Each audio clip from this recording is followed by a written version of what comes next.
So to wrap up in leadership's job description, I just thought I'd put this quote up first. Efforts and courage are not enough without purpose and direction. You can be as busy as you like. They say action without vision is just passing the time, and vision without action is just dreaming, but when you combine the two, you can change the world. So when you have vision and action together, you can change the world. You can start with your own, you can start with your people's, you can start with this communities, we can start with this whole region if we like, even maybe the state, maybe the whole country. We have the ability to do that. It's a great photo, just that I always like to say that people want those three things as a reminder. If you can build a business that sets up for something, people have something to believe in, it sets up for them to have someone to believe in, and you are that someone who believes in them, you will capture the hearts, minds, and guts of your people and allow them to release that into your business, and you'll be surprised at what you can accomplish. You'll be surprised at the innovation that you can create. You'll be surprised at the guided transformation that you can create so that every single customer that you have thinks that your business exists just for them. And that's really what it's all about. So this is leadership's job description. It's about having a purpose, and that's what drives us. So if you want to write this down, just this diagram is very simple. This is leadership at its simplest. What is your purpose? And it should be what drives you. It's not what keeps you up at night thinking about your business. It's what gets you out of bed in the morning to want to jump up and get to work. We have such an awesome purpose at ATC that I love to go, and I've got an awesome team that I can't wait to get to meet them every day, thank them for coming in, and let's get on with engaging, inspiring, and developing tomorrow's leading workforce today. We get to do that every single day at ATC, and sometimes on the weekends and sometimes really late hours of the morning. So it's what drives us. And for those of you not sure what your purpose is, I worked with some leaders on this recently. It's whatever you're awesome at and what the world needs, where those two things collide, that's usually where your purpose is. Right? So if you're not sure exactly what your business purpose is, go back to why was your business created in the first place? What was the real intent for you starting that business beyond making money? Because money to a business is like oxygen to us as human beings. We need it to survive, but it's not why we exist. Right? So just remember that as a business. It's not why we exist. We don't exist to make money. Money is what we need to do to keep our business going, but it's about our purpose. So what is that? What is your business the best at? What could it be famous for in the world? What could you be famous for? Start to think about that, and what does the world need? And where those things impact, that's really where your purpose lies. Right? So if you're not sure what it is, that's the place to start looking for it. Okay? Why did you start the business in the first place? Even us at ATC, we went back and we looked at that. We looked at our business, and it was, like somebody wanted to put on an apprentice or a trainee, and they had to do it. There's all this process and paperwork. It was a really complicated process to do all that. And, there's dealing with all the government and all this sort of stuff. And we thought, well, somebody thought at the time, says, well, hey, you know what? Why don't I take that away from you? You stay focused on training that person up to be the best that they can be. And we'll get sort of some training done at the registered training organization, and we'll handle all the rest for you.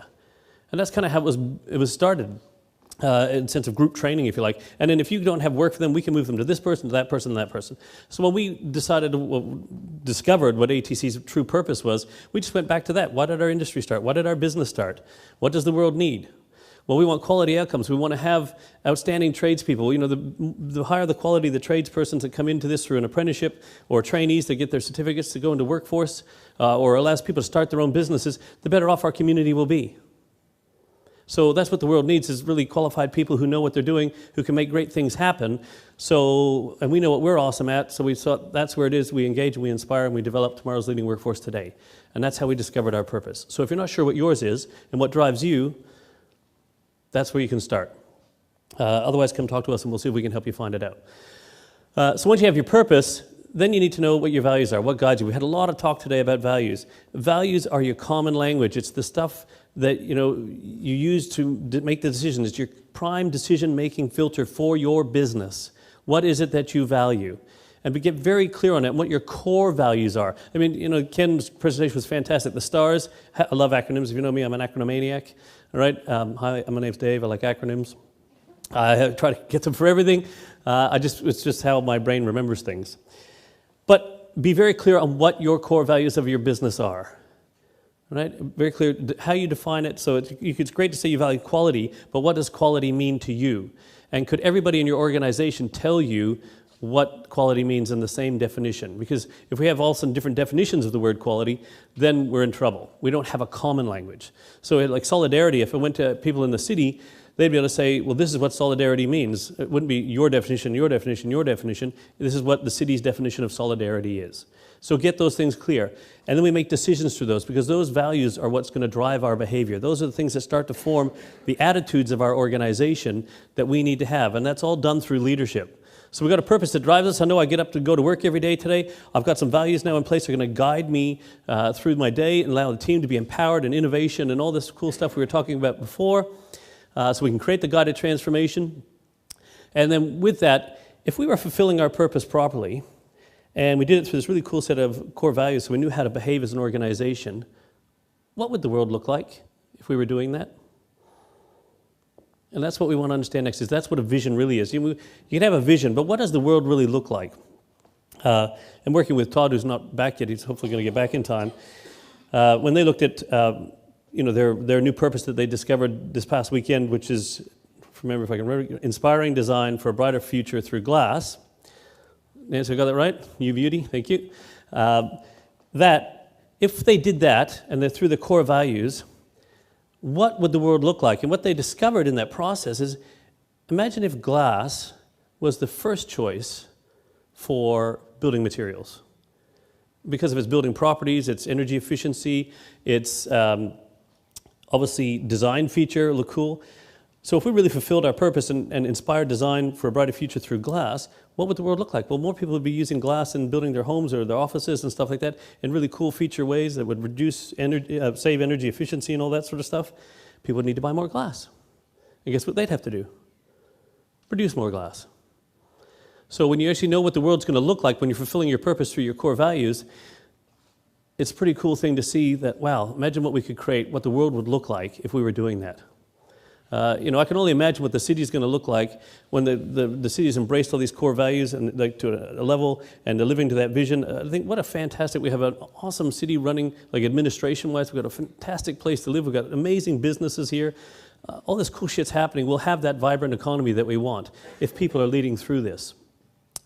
So then if we know what drives us, we've got our vision of the world, we know what's going to guide us, then ties back into Greg's part there, and so we've got here is just looking at the horizon. So if in 5 years this is what we want the world to look like, all we need to do then is say, okay, if that's what it looks like, what would be happening in 5 years' time to say that we've achieved that?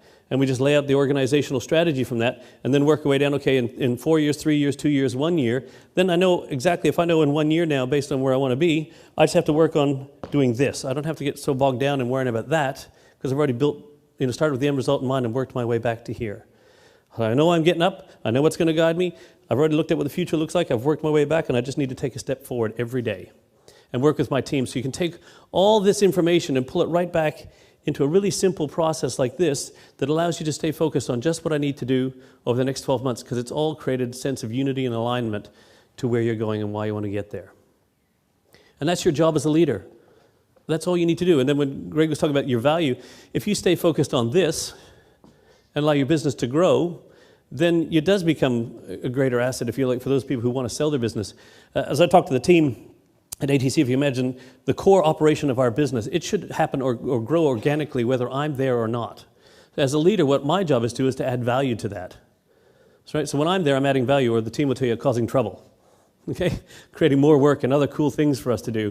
But I don't need to be there to do everything, the day-to-day stuff, because I've got this amazing team who are totally empowered to make the right decisions to grow our business organically. And then I go and search out new markets, new opportunities, and do other things that we can add value back to our business and add value back to our customers, and do that knowing that the team are there doing all those other cool things to make sure that things still happen the way they should at ATC. Because of this, it's that simple. So this is all you need to do, is to build your organization. And then reverse engineer it, if you like, and know your numbers, and have it. So you got to love to paint, you got to change the way people see glass in the world, you got to have some core values that are stars, and then build your strategic horizons on how you want to get there, and then just do it. It's that simple. And this is one of my favorite quotes: the future of marketing is leadership. So now you've got all this cool stuff in place in your organization, leadership excellence, and you're driving all that. Guess what your marketing plan is? What? Sorry? Just do it. Yeah, it worked really great for Nike, actually. your business story, your vision of the future. What do people buy? Are they buying your products or services, or what you do, or the impact you have on them and their lives? What do you buy? You may buy a product, but you buy what that's going to do for you, or how it's going to make you feel, or whatever it is, because we buy an emotion, we rationalize with logic. But you buy people's story, and how that story is impacting your life. So you want to build your marketing plan? Your marketing plan comes right out of your job description. Okay? Who it is, why you do what you do, what impact you have on the world. When I talk to people that says, do you want to have a fully engaged, inspired, and developed workforce? Like, yeah, hell yeah, I'd love that. Great. That's what we do. How do we do it? Okay, we've got apprenticeships, traineeships, recruitment, labor hire, all that sort of stuff. We have all that in place for your training development programs, health and safety, but that's not what people buy. They buy an engaged and inspired and developed workforce that's going to make their organization sing tomorrow by doing it today. Right? And that's what you do as leaders. That's your marketing plan. That's your story right there. That's what people are going to buy. When people buy Hoppy, he's probably not the cheapest man in town, right? But they want someone who loves to paint. If I'm going to get someone to paint my house that I love, and I spend all this money to build and design this beautiful home or buy this great home from all the great real estate agents who are here today, all right? And I want to paint it, I want someone who's going to paint it who loves to paint it, because this is my home. This is where I do. So if you're not going to love my home like I would, then I'm probably not going to use you. I'm not buying, show me what brushes you're going to use, what tins of paint, what roller system do you have, all that. I just want someone who loves my house, who's going to do an amazing job for it. Right? That's what I'm going to buy as a consumer. So the future of marketing is leadership. And this is the ability you have in your organization is to not only lead your people, but create that impact in the marketplace for your customers, because you know what you do best. And they're going to resonate with that. And then it gets back to that whole commoditization. If you're just selling widgets, they'll compare this widget to that widget and ask you for a price.